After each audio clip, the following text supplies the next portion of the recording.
Benjamin, 43 ans, marié, 3 enfants, dirigeant d'entreprise. Je m'appelle Camille, j'habite à Toulouse. Je fais partie de la promo 10 du MSEI qui est rentrée en septembre 2023. Je m'appelle Estelle, j'ai 45 ans. Je suis sortie de la promo 7. Moi c'est Cécile Picollet, j'ai 34 ans et je fais partie de la promo 10 du MSEI. Je m'appelle Luc, j'ai maintenant 52 ans, je fais partie de la promo 7, la promo Covid 2019-2020. Bonjour, je m'appelle Charlotte, j'ai suivi le MSEI dans la promo 9 en 2022. Je m'appelle Camille, j'ai 30 ans et j'ai fait partie de la promo 10 du MSEI sur l'année 2023-2024. Bonjour, moi c'est Kevin, promo 3 et je pense qu'on peut dire que je suis un bifurqueur.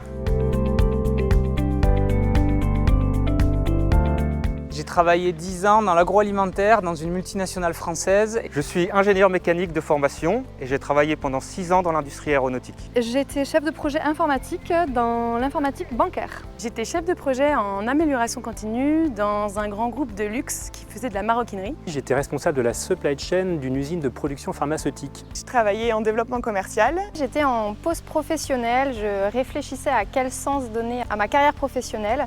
Je travaillais déjà en environnement, mais en conseil pour des entreprises pour un cabinet parisien. J'ai choisi le MSEI pour la diversité des compétences et des enseignements qu'il proposait. Ça me paraissait une bonne opportunité de m'ouvrir l'esprit et c'est ce que je recherchais à ce moment-là. Et en plus, c'était une formation courte sur 1 an avec une phase d'enseignement et une phase de mise en pratique à travers le stage. Et je trouvais que c'était tout à fait approprié à mes besoins. J'ai choisi cette formation parce que j'avais besoin d'avoir une légitimité sur les thématiques environnementales qui m'intéressaient depuis que j'ai 20 ans. Et justement, travailler dans l'industrie aéronautique avec une conscience environnementale qui émerge, ça n'avait plus vraiment de sens. Et la formation m'a convaincu par la diversité des formations et sur la manière atypique de les enseigner, donc j'ai foncé. J'ai choisi le MSEI parce que je souhaitais prendre un temps de recul sur notre société. Je voulais mieux comprendre les défis qu'on allait devoir relever. Je voulais reconsidérer mon projet professionnel et la manière de le mener dans les années qui viennent. Le MSEI, je dirais déjà qu'il est transformant pour tout ce qu'il apporte, qu'il est complexe, mais ce qui ne veut pas dire compliqué, et aussi qu'il est réjouissant, parce qu'il s'y passe vraiment beaucoup de bonnes choses très positives pour la suite. Pour moi, le MSEI, c'est la réflexivité, c'est également beaucoup de liens et du partage, et c'est une chance. J'ai considéré ce MSEI comme une réelle chance pour moi. Alors pour moi, ça a été une formidable aventure humaine. Formidable parce que c'est riche, intense, plein de surprises et de joie. Aventure parce que une bifurcation professionnelle, c'est quand même pas anodin. C'est un voyage, on prend la mer, on ne sait pas où ça nous emmène. C'est plein de surprises, d'incertitudes, de rencontres et de hasards. Et on se rencontre aussi soi-même. Et humaine parce que dans cette épreuve, ou ce voyage, on éprouve la force du lien, du collectif. Et moi, j'ai été bluffé par l'aspect intergénérationnel du MSEI, c'est-à-dire que ça mélange des profils de tous les horizons, de 23 ans à 50 ans, et c'est d'une richesse incroyable. Et je pense que c'est assez unique en termes de formation. Je peux parler aussi de notre première rencontre dans le grand amphi de Météo France, où chacun s'est présenté individuellement. Et là, je me suis dit, waouh, ça va être dingue. Je pense que mon meilleur souvenir de la formation, c'était le tout début, quand on a appris à faire connaissance avec toute la promotion en allant à Aspet dans les Pyrénées et qu'on a commencé à découvrir ce que serait l'ambiance du MSEI.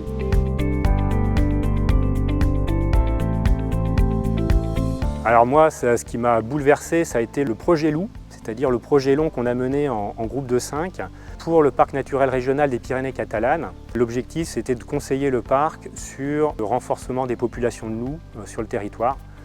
Et donc on a mené ça, ça a été une véritable enquête policière avec des rebondissements. On a croisé plein de gens passionnants, des éleveurs, des bergers, des responsables de la filière ovine. Et moi, ça a vraiment bouleversé ma vision du monde, cette rencontre avec le loup et avec ce territoire.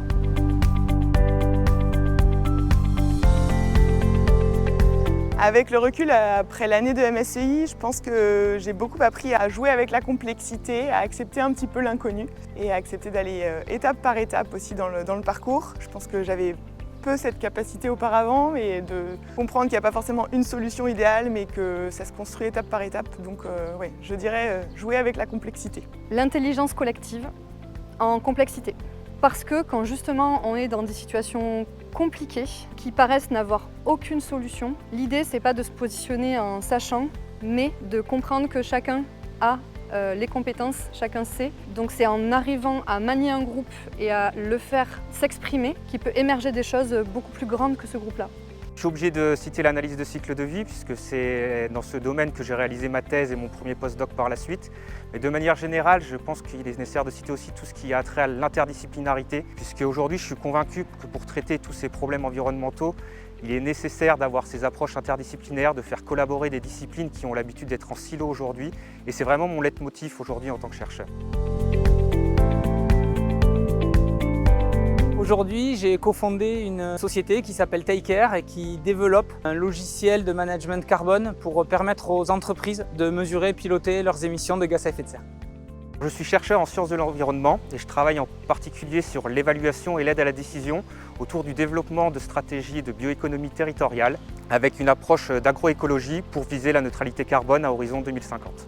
Aujourd'hui, je suis chef de projet toujours, mais dans une association qui lutte contre le gaspillage alimentaire. Aujourd'hui, je suis chef de projet en éco-conception au sein du pôle éco-conception.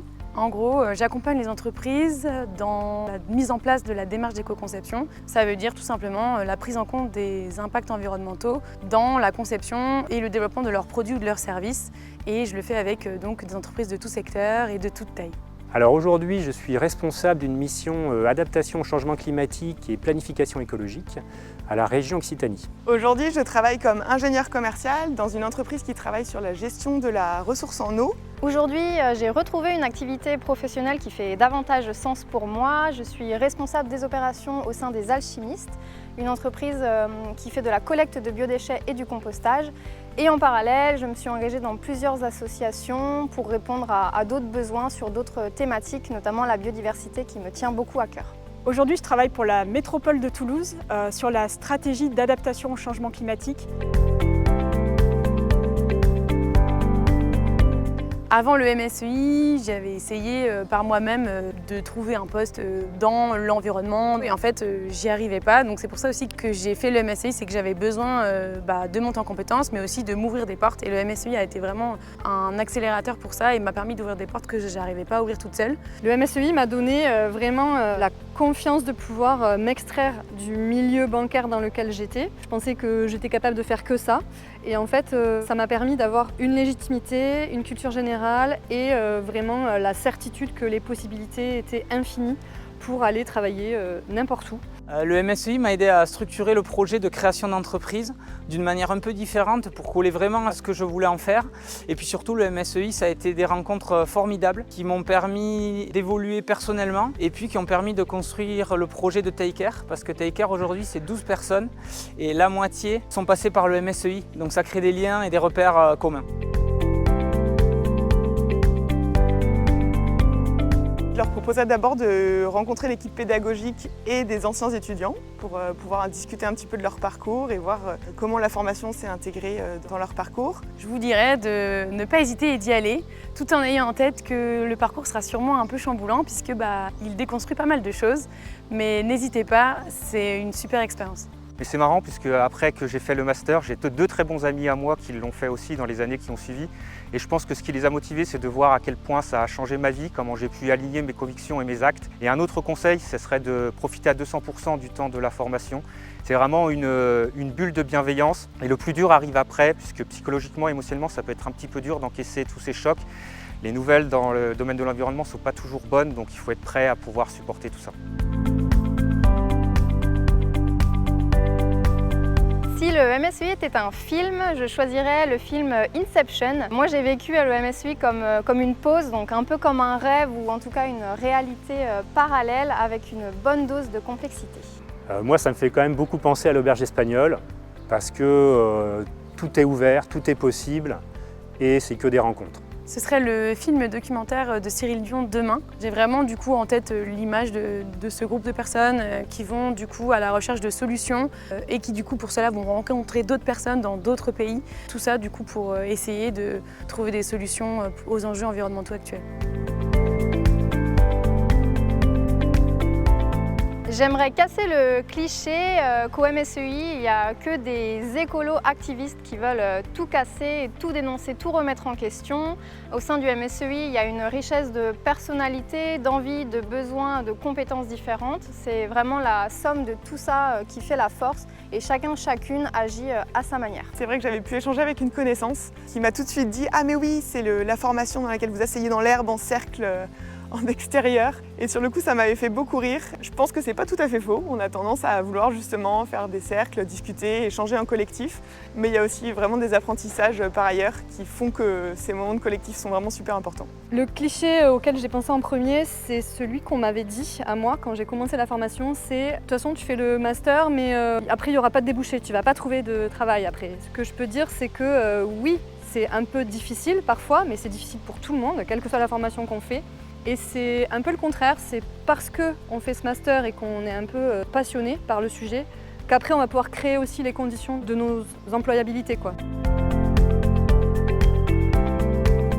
Donc j'ai choisi cet emoji parce que le MSEI, ça consiste avant tout à apprendre à développer son esprit critique pour être malin comme un singe, tout en conservant son agilité. J'ai choisi cet emoji car ça a été une vraie révolution intellectuelle pour moi. C'est quelqu'un qui est en mouvement, dans un milieu naturel, qui a un objectif qui est difficile à atteindre, mais il a le sourire parce que la route est belle.